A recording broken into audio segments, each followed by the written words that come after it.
Hi guys, so Tally from Tally Lou.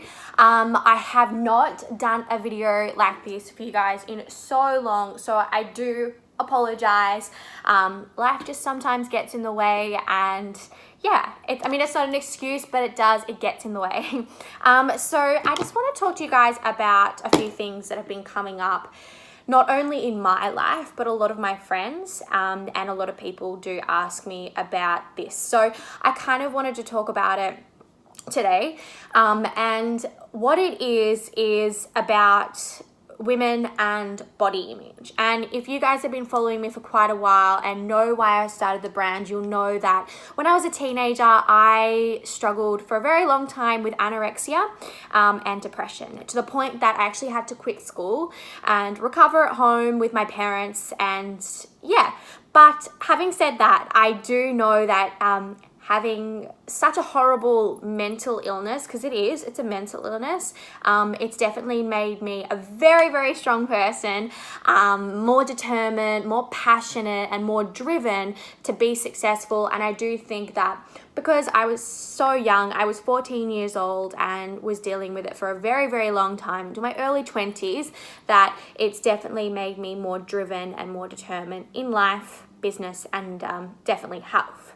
So yeah, I wanted to talk to you guys about body image. Now, basically, when I was a teenager, I thought that in order to be successful in life, that I had to look a certain way. I had to weigh a certain amount of numbers and eat a certain type of food. And I also thought in order to be loved by anyone, I had to be skinny, and all this crazy stuff. And it does blow my mind that our brains think in that kind of way. But yeah, what I wanted to talk about was body image and a few things that I do. Well, I'm going to give you my top 3 things that I do when I kind of get back in that headspace of obsessing over food, worrying, am I too fat? Because yes, I'm 30 and it still happens. And I do think there's a lot of pressure from the media. And what I've said before is a lot of my friends have been speaking to me about the same situation. So it's a continuous pattern that's coming up, and it makes me sad. It makes me sad that my friends are dealing with that. It makes me sad that I deal with it, and it makes me sad that obviously a lot of you guys have to are dealing with it as well. It's such a common thing. So I want to give you my 3 things that I do in order to help when I am in that headspace. So the first one is meditation. Meditation is key. I started meditating when I was quite young. When I was quite ill, I got sent to a psychologist, and she would do visualization exercises with me. And at the time, I thought that was so stupid and just silly. I just thought it was silly.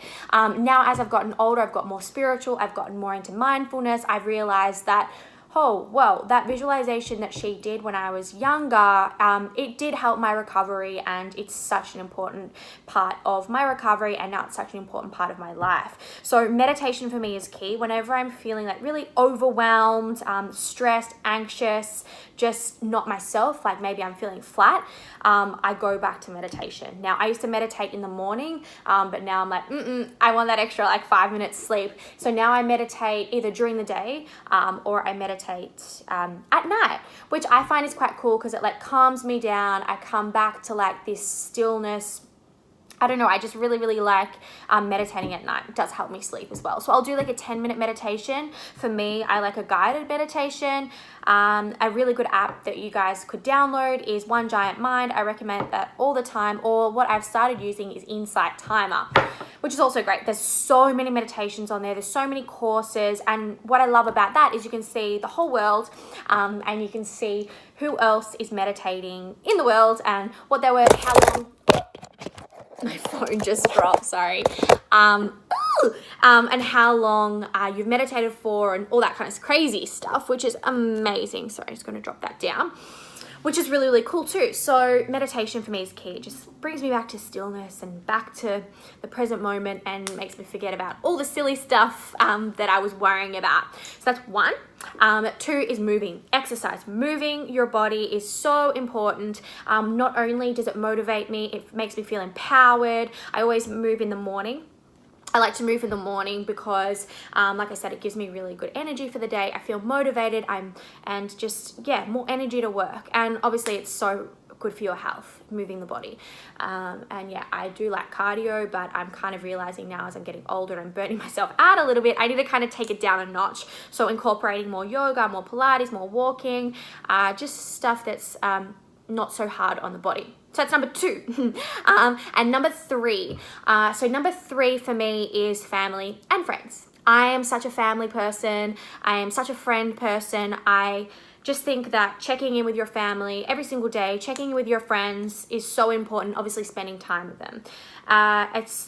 You know, we're not all going to be around forever, especially our parents. And I think it's such an important thing to check in with your family. It also keeps you really, really grounded. And yeah, I just think it's so important. And when you're with your family and your friends, they're the people that you love, you trust, and those negative thoughts. When I'm with my family and friends, those negative thoughts don't come up. I don't compare myself with friends because I've chosen friends that really uplift me and inspire me, and are not those friends that are going to put you down. I've had those friends, I got rid of them, and yeah, so no more of those friends. So they're my top 3 things that I find help me when I'm thinking negatively about my body or just about life or anything like that. I just think they're really, really key, important points for a happier life. And yeah, it does help me a lot. So I just really wanted to do this quick video to tell you guys that everyone struggles, me included, and Instagram, social media, all that kind of stuff. It's a showcase of the best parts of your life, and we all do it. And I was having this conversation yesterday. We all show the best parts of our life. I try to be real and raw and honest as possible, but I know it's just, I mean, you're scared of getting judged, right? And it is hard. So that's why I kind of wanted to talk about body image and like how you can get yourself out of that negative headspace. And you know, those top 3 things are the key points for me, and they work for me. They might not work for you, or little elements of my keys might work, some might not. But if you are feeling negative or shitty or anything like that, try and think of what your top 3 things are that make you happy and make you get out of that space. So yeah, I hope that helped. And if you have 3 things that you guys do, and I have not mentioned them or anything like that, I would really, really love to know, because I'm always trying to improve myself, and I would love to know, because maybe I can incorporate them into my life. So I hope you liked the video. I'm sorry it was short, sweet, but I just felt like I needed to address a few problems, not problems, just a few things that I still deal with and I have been dealing with, and how I deal with it, because I do find that we all learn from each other. So yeah, I hope you all have an amazing weekend. Bye.